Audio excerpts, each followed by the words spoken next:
अस्सलामुअलैकुम की हाल है मेरे सब प्यारे दोस्तों का। उम्मीद करना जनाब तुसी सारे बिल्कुल ठीक होवोगे और मैं भी जनाब अल्लाह दे फजल करम ना बिल्कुल ठीक ठाक हाँ। ते तुहाडे कॉमर्स अक्सर वेखदे रहे भी ते बहुत शुक्रिया कीमती टाइम कढ़ के जेड़ा तुसी पसंद करते हो जनाब।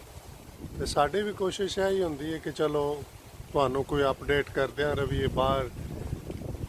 और अगे तकरीबन मैं दिन दे ही बनाना वीडियो या एक दो है शाम का। और अज मैं सोचा चलो सुबह का बनाइए। और साढ़े जनाब इतने तकरीबन 5:30 हो चले ने और ये रात है हर तरफ ना। ते जा रहे हैं जनाब काम ते। तो मैं कहा चलो दोस्तों नाल एक छोटा जिहा क्लिप शेयर कर दी। मनो अज याद आया अक्सर जदों असी पाकिस्तान जाइए ना या किधरे वेखिए कोई, क्योंकि मैं कंस्ट्रक्शन का काम करना अगे भी मैं दोस्तों दसिया, काफ़ी दोस्त पूछते भी ने कि कहाँ का काम करते हो, तो मैं कंस्ट्रक्शन का काम करना।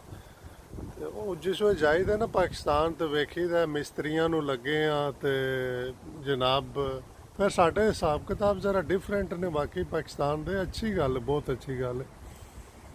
तो उन्होंने जिस वे वेखीदा लगे ने काम शाम तो सुबह भी जिस वे परांठे लभदे ने उन्होंने, तो दोपहर नूं भी जिस वे ताज़ियां रोटियां उन्होंने जनाब लभदियां ने ना मंजियां दे उत्ते, ते सालन गर्मा गर्म तो रोटियां भी तंदूरी दियां गर्मा गर्म।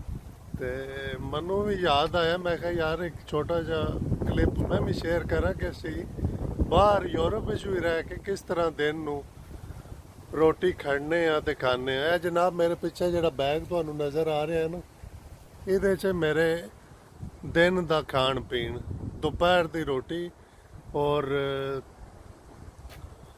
सुबह, क्योंकि इत्थे 2 ब्रेकां होंदियां ने, एक तो तकरीबन 9 बजे होनी है तो एक 12 बजे होनी है।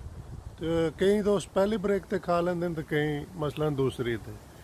तो ये जनाब सुबह की रोटी जे इनू जाके उत्ते गर्म करना तो खाना।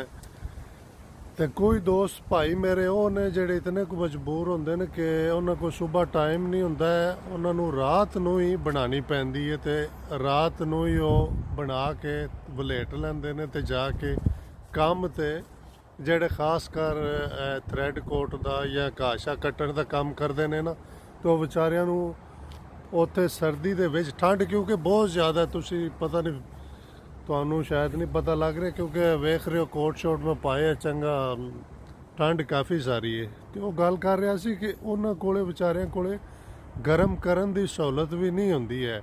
साढ़े फिर असी जिथे काम ते जाने हैं ना, उत्थे कम अज़ कम माइक्रोवेव ने असी गर्म भी कर सकने हाँ। जिस वे दिल करे मसलन सालन भी गर्म कर लीदा तो रोटी नूं भी थोड़ा जिहा गर्म कर लिए तो थोड़ी जी ठीक हो जाती है। तो मेरे गल करन दा मकसद है कि जेड़े बेचारे थ्रैड कोट का या किधरे बाहर अपने देसियां कोले काम करते हैं, उन्होंने कोले सहूलत नहीं होंदी, वो गड्डी दे विच ही रोटी होंदी है, वो राह चलदे ही तुसी खानी है तो चलदे ही जनाब वो सारा काम करना होंदा, क्योंकि तुहाडी ब्रेक वगैरह काउंट नहीं होंदी है उहदे विच।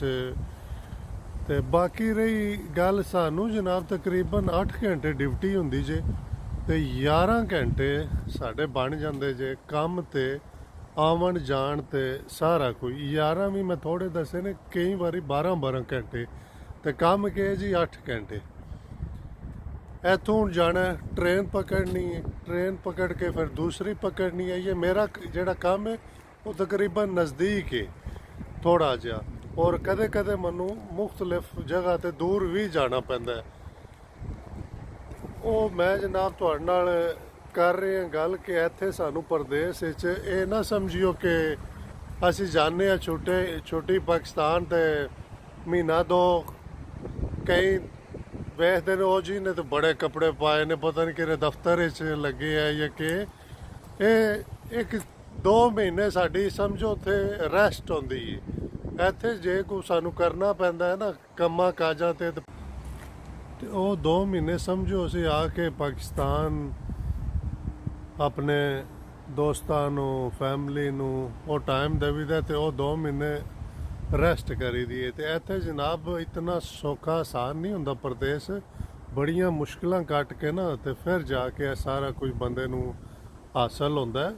ਤੇ ਉੱਥੇ ਪਾਕਿਸਤਾਨ ਬਹਿ ਕੇ ਤੇ ਇੰਜ ਹੀ ਆ ਛੱਡਦੇ ਨੇ ਨਾ, ਉਹ ਨਾ ਜੀ ਇਹ ਫਲਾਣਾ ਬੰਦਾ, ਉਹ ਇਹਦਾ ਭਰਾ ਬਾਹਰ ਨੇ, ਇਹਦਾ ਇਹ ਬਾਹਰ ਹੈ, ਉਹ ਬਾਹਰ ਹੈ। ਤੇ ਜਿਸ ਤਰ੍ਹਾਂ ਇੱਥੇ ਪੈਸੇ ਕਮਾਈ ਦੇ ਨੇ ਇਤਨੇ ਆਸਾਨ ਨਹੀਂ ਹੁੰਦੇ ਐ।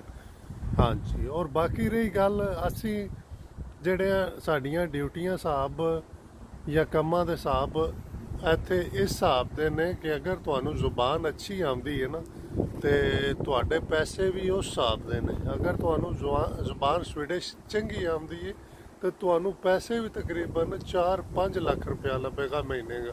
ਅਕਸਰ ਦੋਸਤਾਂ ਦੀ कॉमर्स में पढ़ना हो हर वक्त पूछते हैं कि कई दोस्त के सैलरी की है, ये की है, वो की। और मैं जनाब 5 दिन काम करना तो मैनू तकरीबन 2.5 ਤੋਂ 3 ਲੱਖ रुपया लभदा है। हाँ जी, और अगर हफ्ता एतबार करिए तो ਤੁਹਾਡਾ 4-5 भी बन जाता है जी। हाँ, तो हवा भी काफ़ी सारी चल रही है और बारिश भी लगी है और मैं थोड़ा इधर साइड ते आया। ਤੇ ਬਾਕੀ ਡਿਪੈਂਡ ਹੈ, ਅਗਰ ਤੁਹਾਨੂੰ ਜ਼ੁਬਾਨ ਆਉਂਦੀ, ਅਗਰ ਤੁਸੀਂ ਸਵੀਡਿਸ਼ ਕੰਪਨੀ ਜੋ ਤੁਹਾਡੀ ਹਰ ਸਾਲ ਜਨਾਬ ਮੇਰੀ ਵੱਧਦੀ ਜਾਏਗੀ, ਤੁਹਾਨੂੰ ਉਹ ਸਹੂਲਤਾਂ ਬੜੀਆਂ ਦਿੰਦੇ ਨੇ। ਅਗਰ ਤੁਸੀਂ ਬਿਮਾਰ ਹੋ, ਕੋਈ ਮਸਲਾ ਬਣ ਗਿਆ, ਘਰ ਤੁਸੀਂ ਛੁੱਟੀ ਕੀਤੀ, ਤੁਹਾਨੂੰ ਪੈਸੇ ਮਿਲਣਗੇ ਉਹਦੇ। ਇਹ ਨਹੀਂ ਕਿ ਉਹ ਤੂੰ ਛੁੱਟੀ ਕੀਤੀ ਇਹਦੇ ਪੈਸੇ ਨਹੀਂ ਤੁਹਾਨੂੰ ਦੇਣੇ ਉਹਨਾਂ ਨੇ। ਤੇ ਕਾਫੀ ਸਾਰੀਆਂ ਸਹੂਲਤਾਂ ਨੇ। ਔਰ ਸਵੀਡਨ ਬਹੁਤ ਅੱਛਾ ਮੁਲਕ ਹੈ, ਇਹ ਵੇਖਿਆ ਆ ਕੇ ਇੱਥੇ ਯਕੀਨ ਕਰੋ बड़ी खुशी हुई है मनु कि बहुत अच्छा सिस्टम है इत्थे दा, सारा कोई बहुत अच्छा है। ते तकरीबन जनाब